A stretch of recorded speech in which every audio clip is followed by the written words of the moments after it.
Alrighty everybody, welcome back to another fun-filled, exciting 8 minutes, no, we're at 7.5 minutes of wood turning with Eric on the old lathe here, starting out this cup with a roughing gauge. Now this again is a piece of pine off the same trees I've been using for a while, and not surprisingly there's still plenty of tree left. I've been making these cups for a while, gotta be honest with you.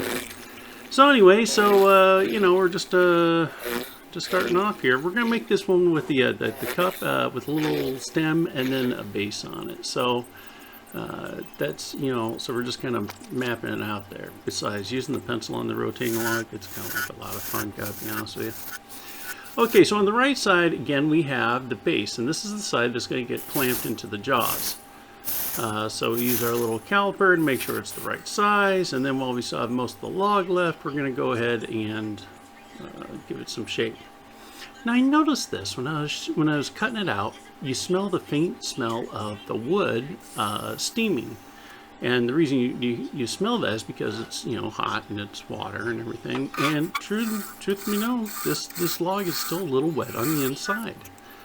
I don't really know how or why. It's only been sitting out for 2 years. Anyway, so what we did is we hollowed out now again, we're hollowing out the bottom is what we're doing.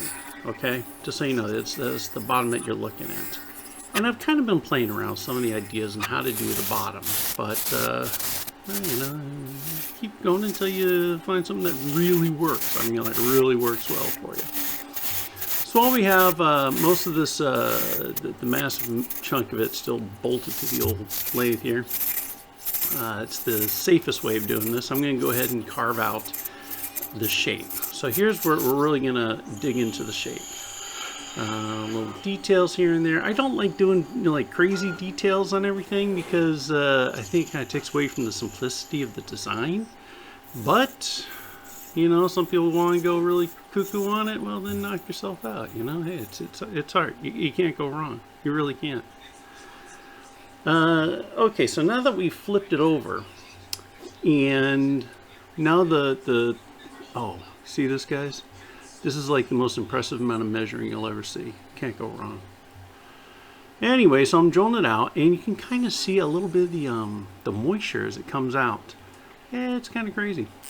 Anyway, so let's go ahead and trim this off now. And I like trimming it off when there's a hole in the middle because then it separates out a lot easier. Some people will go like real close and then use a little bit of a saw, whatever. But I find if there's a decent hole in the middle, then as you're using the parting tool, it just comes right off and it's not too dangerous.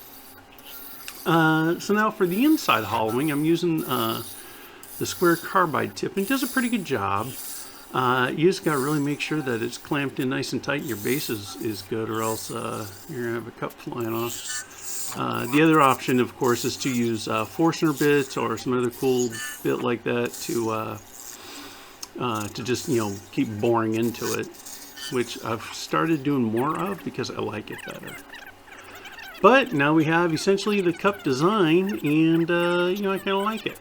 So let's go ahead and give this thing a serious sanding. Now, as far as sanding goes, I'm using these. I don't have a link in the description or anything, but I think this one was using the Rockler little dispenser things, and this is a different one. These they're like really like mushy type. I don't know. Found it at Lowe's or Home Depot or something. Anyway, so I go up to at least the 320 to give me something pretty smooth. Now for this I'm using the PP Hut friction, I'm sure really what it's called. Anyway, it's a friction polish.